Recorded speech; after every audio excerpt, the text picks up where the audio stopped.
Hey, all y'all cigar box guitar gurus. Today I want to talk about headstocks. Specifically, not specifically, your scarf joints. Now this here is all over the YouTubes. It's a scarf joint jig that you put on your chop saw. If you got a chop saw, you take your chop saw and you adjust it to 15 degrees this way, not this way. You don't want to lay it over. You want to adjust it this way at 15 degrees and cut your board. You can do this 10, 12, 15, whatever you want to do. This one happens to be a long drop at 15. Then you take your piece of long stock, don't matter what it is, everything down here needs to be flat, and you glue that on there and screw it. Now I got a little bit different situation than most folks do, I'm sure, so I'm able to leave my screws in there. But since I'm telling you to do this, you glue this and then screw it together just so the glue holds, then take the screws out. Don't leave the screws in there. You're liable to cut through it with your blade. Don't leave the screws in here, okay? Then, just took a little block and glued it on the back. Didn't have to screw that one because I could clamp it. I could have clamped that too because I got some long clamps, but screws work better. If you're going to screw this, now this is pine, and anything, especially hardwood, if you screw through something, always pre-drill, you'll bust it. Alright, so then that sits on my saw just like that. So I'll be looking at it like that. And then the bed of my saw sits right here, and I can clamp it to the back wall. This piece goes right to the edge of that wall. So over here is the open spot where the blade comes down. Alright? So your neck blank is going to be sitting in here like this. As proud as you can get it. Now the depth of your saw is going to be different. Where your saw comes down on your chop saw, there is a space between this little wall on the bed and this little wall on the bed. It's got a little space in the back. That's going to determine how much of this headstock you can stick up there, right? So if you're sitting like that, that right there is about as much as any standard chop saw is going to take without making that thing do something stupid. So if you're not competent with a saw, watch your fingers, okay? Don't do anything that you're not comfortable with, especially with the power tools. Now, once that's on there, your neck blank's going to be longer. So you just take your clamp and clamp your neck blank and your jig together so there ain't no dancing this way. You clamp this to your saw so there's no dancing this way or this way. And then when you bring that saw down, she's going to come down. All this is going to be flat, so the saw is going to come down straight, and you're going to end up with a cut like that. It's going to look like this. That'll be in there like this. And when that saw comes down, it's going to cut. It's cutting straight, but the jig is an angle, so it's just going to cut that off. That's all that is. 15-degree cut. That's a 15. All right, so now, if you don't have a adjustable miter saw, you can always do it with a little square there, all right, to make your line, and then you can adjust this to your saw and make the cut, or you can make the cut with a handsaw and then chop with your chop saw. This is your pivot point, right? Let me do this so it's not backwards to everybody. Do it like that. All right, so this is your pivot point, and depending on how many degrees, which will be down here, if you want to go 15 degrees, then you're going to bring this pivot point here, and this piece here is going to say 15, right? Yes, 15 degrees. And all you got to do is scribe a line right there. Now that'll be backwards from this one because I'm using the pivot point backwards, but that's a 15-degree cut. And then you just glue your piece on there. Okay? Easy as pudding pie. And that's for if you don't have a miter saw that'll swing back and forth. Now, because of what I do, I use power tools all the time. I don't like using power tools when I'm in the shop. I make things. I made a miter box. Took me a smaller cigar box, and this one is a little bit wide, but I was able to use it because I just played with it enough. This one is 5 and not quite a quarter wide outside. But all you do is you take your neck blank or a piece of stock that you're going to use for the neck, lay it up there, scribe either side, decide how deep you want this thing. Now you want to go a little bit deep because you want it to work like a miter box. You want the top side to hold your saw. Before you ever start your cut, you want to be going straight. Alright. So you cut that down the walls there, and then you get your angle, and you cut that angle in just like that, and it'll go that way every time. Then when you have your headstock or your neck blank in there, it's going to be sitting like this. It's hard to put it back in here after it's cut. It don't want to line up like it's supposed to. But your neck blank will be in there like that. This piece right here is to clamp down to the table. This little critter right here is to clamp the neck, because when you're cutting, the neck's going to want to go up and down, back and forth in the box. You don't want that to happen. So attach you something to the back that you can clamp that neck to so it don't slide up and down. Then you take your miter saw, you go wall to wall like that, and make your cut. That'll be your perfect cut every time. Now, when I say perfect cut, there's no such a thing as a perfect cut. Because when you take that headstock out, once it's cut, it'll look good. It'll look like a good cut, but it's not going to be perfect.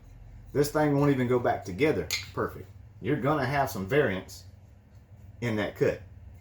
And you can see that black line. That is not a pencil line. That is a gap. Okay? So, I do mine if I do a scarf joint. It depends on the box, depends on what mood I'm in. That cut comes off of there. My headstock is 5 inches long. When you get done cutting, it's going to be more like 4.5 inches long by the time you shape it up. All I do is take mine and flip it over. That creates my angle on my headstock. Gives me plenty of meat to glue right here.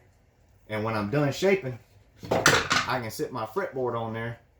And you see, from here to here, I've got a glue joint that's going to hold that thing together. It's going to give it plenty of meat to bite, and that headstock is going to stay in there. Alright? I'm not going to pull it apart. But, to get this right, you build this. Now you can do this out of plywood, you can do this out of, I got pine board in here. But you want to take you some tape, take this piece and this piece, tape them together. Or put tape on both sides and then super glue them together. Unless you got some really good double-sided sticky tape. Glue them together. Make this angle same way you would with your headstock. Or you can take a finished headstock and put it on there and scribe the inside of that board. And then cut it off together. Adjust it together. Now I've got on the end of my bench, I've got a piece of, I think it's 60 grit. It's an old belt sander belt that come apart on me. It's about that wide, and I just clamp it down to my bench, and then I'm able to use that to rough everything in. Now you won't smooth this off more than 60 grit. You want it to be smooth so you're not jumping when you're going down. But put you a piece of hardstock, which is the same size as your neck, or whatever it is you're trying to shape. Put that in the bottom, so when you put this in here, it's flush across the top. And I'll show you why in a minute. I'm not concerned with the headstock piece. I'm only concerned with the neck blank piece. So I'm going to put that in there. And to adjust this, you're always, I am anyways, you're always going to have one side that's lower than the other. Always. It always comes out crooked for whatever reason. This is why your joints don't work when you try to glue them together.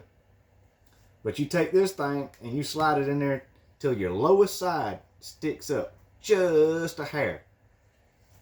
And then on my blanks, I can clamp this to the table, and I've got a backer right here that I screw to the top of that, and then I can clamp my neck and keep it from sliding back and forth while I'm planing. Now this is just an old beat up plane, needs to be cleaned. I finally got the burr out of it where I dropped it, bringing it from table to table. But that is plenty of room for me to get that plane on there And all I'm doing is sliding it down and cutting it. I'm trying not to shake the camera, so I'm not going to plane this off. But a tip on this, if you don't understand planes and you don't care to understand planes, you can still use this. Go to the pawn shop or something, and I'm sure you'll find one somewhere. Buy you a plane, take the guts out of it. Now you'll want to be able to put your little handle back on there so you can ride it. But go to the Walmarts or the whatever store and get you some spray adhesive, spray on here, and put you some good sandpaper on there. It'll do the same thing the plane will. And then when you're done, when that sandpaper's burnt, you just take that off, clean the plane down, start over. But you're going to go down. Your jig is already the profile that you need. So you'll start at the top of the profile and just slide down. And what that does is makes a nice ridge right here. That makes it straight. Because when you cut it, it's going to look at an angle. I do this a lot. I use power tools a lot, and I still have the angle in there because there's no perfect cut.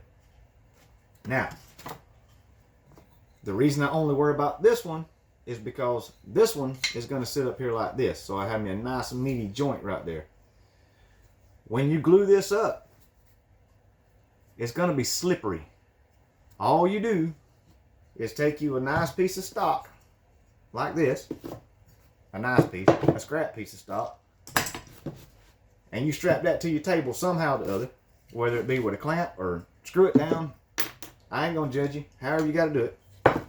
Put your joint together like this. Back your headstock up to your clamp down piece. Now you want this to be square right here. But then you just clamp your neck down and you can clamp your headstock on there without it sliding back and forth in the glue. Or you can drill some little holes, put some little pins in there, cut them off, squeeze it together. Or you can, before you ever get that far, you can clamp this thing together and drill you some dowel holes in there, and then when you start glue up, you just run dowel rods in there. It's not going to go anywhere. The most critical thing is not to do that, or that, or that, unless you're meaning to. You want it to be straight, so you want it on a hard surface, flat as you can get it, backed up against your stopping block, clamp your neck down, and then clamp your joint together. That's it on that.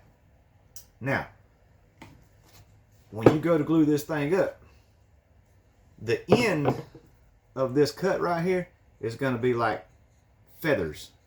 It very rarely ever comes out just right.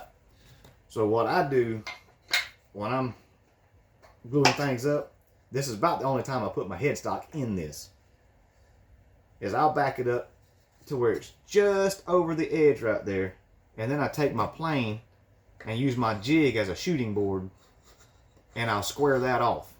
Now you can do it to both the top and the bottom, but this one's the only one I worry about because that makes a straight line right there. And even when I get down to decent meat, if you look in there, it's still kind of jagged. Don't worry about it. You'll fix that in a minute.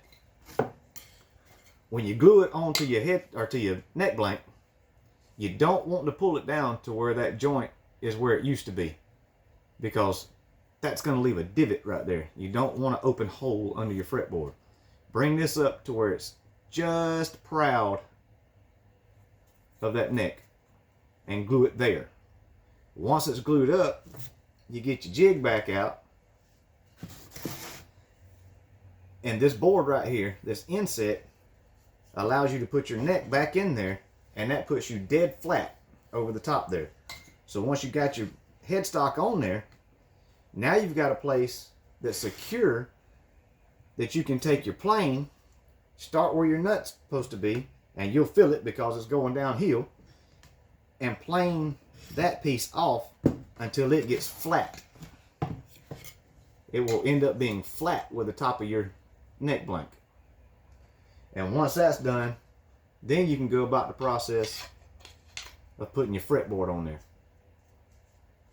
You see that gap right there? That's because I'm not flat. If I put it on my planing jig and flatten it out, then it'll sit like it's supposed to. It takes all that out of there. That's that. I hope that made sense to you.